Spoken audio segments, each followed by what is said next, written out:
Okay, let's get started. Hello everyone, my name is Zizheng Li, and today I will walk you through a machine learning code base designed for cohorts disease stage classification.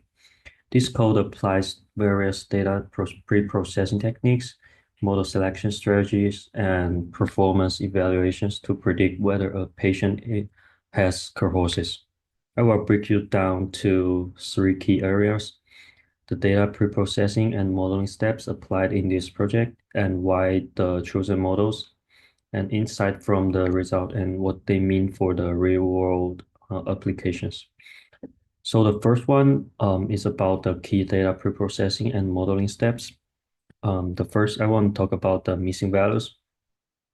The dataset contains several missing entries in both numerical and categorical columns. To ensure that missing values do not affect model performance, the code replaces numerical non-values with zero. And similarly, missing value in categorical features such as drug, ascent, uh, uh, and spiders are replaced with the string zero.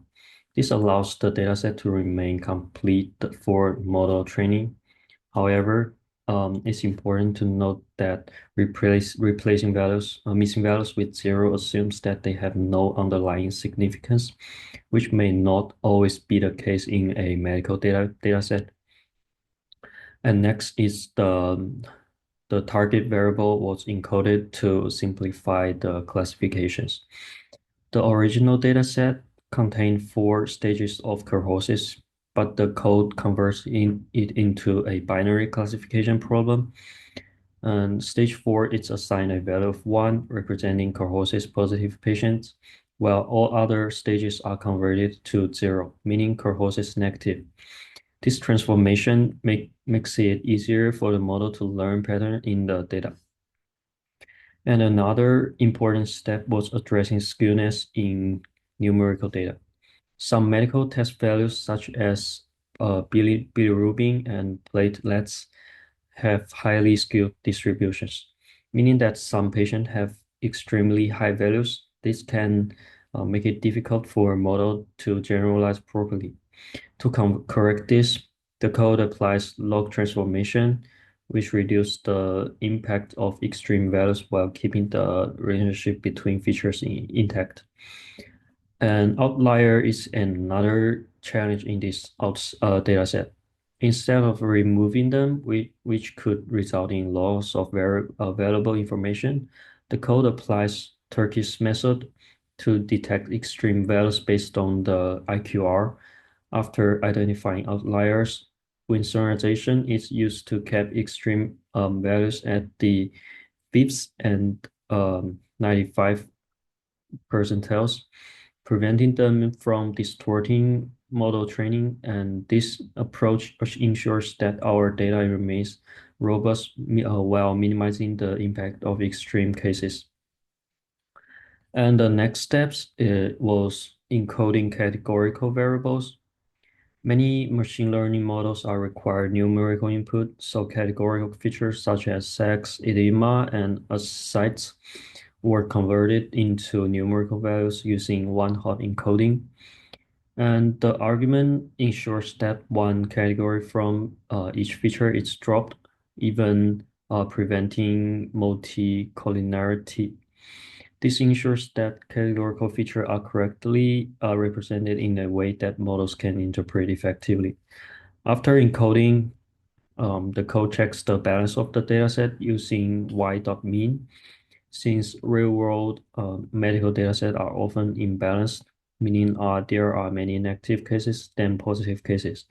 The code applies SMOTE, which is synthetic minority oversampling technique, to create synthetic examples of the minority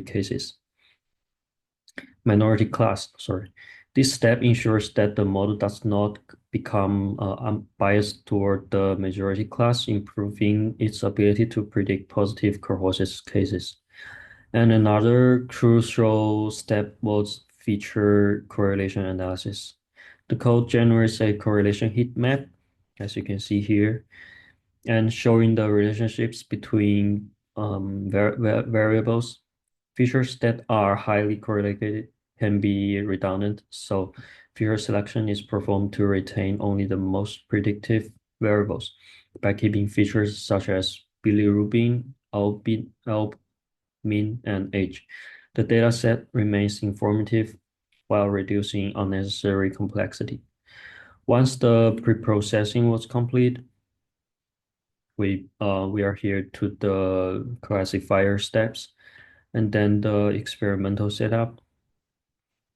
We split the data become 80% for training and 20% for testing. And the training set undergoes standardization using the standard scaler right here, and which ensures that all numerical features are on the same scale. This is especially beneficial for model like logistic regression and support vector machines, which are sensitive to varying feature magnitudes. And the data is now clean, scaled, and balanced. The next step is selecting and training the models. So we choose two different models in this data notebook. The first one is the decision tree classifier, which is trained using a pipeline that includes standardization and smooth balancing.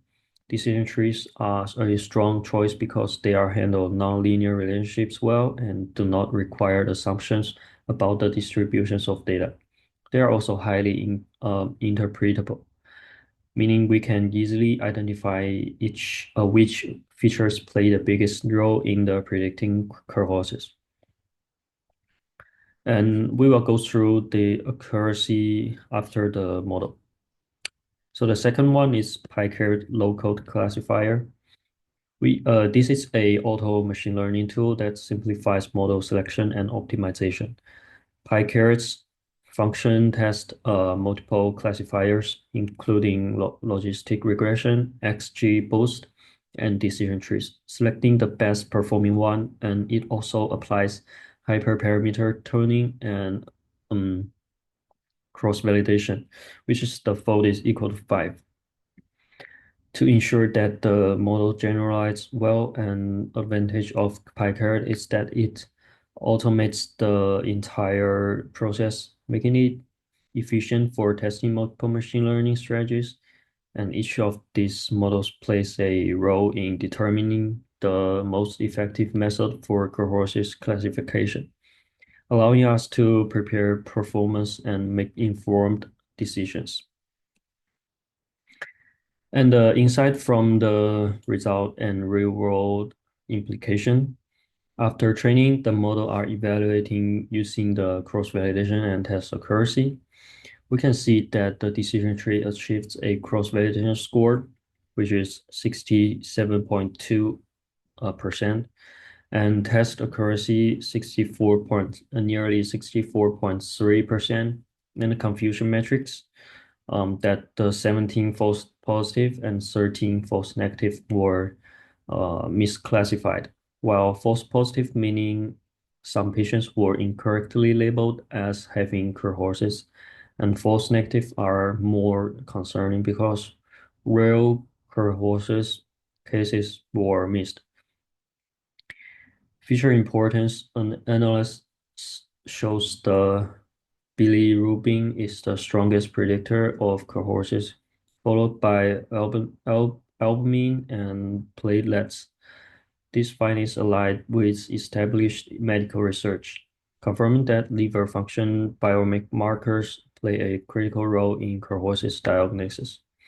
From a real-world perspective, this model has important implications. Early detection of cirrhosis can significantly improve patient outcomes, and a machine learning-based system could assist doctors in identifying high-risk patients sooner.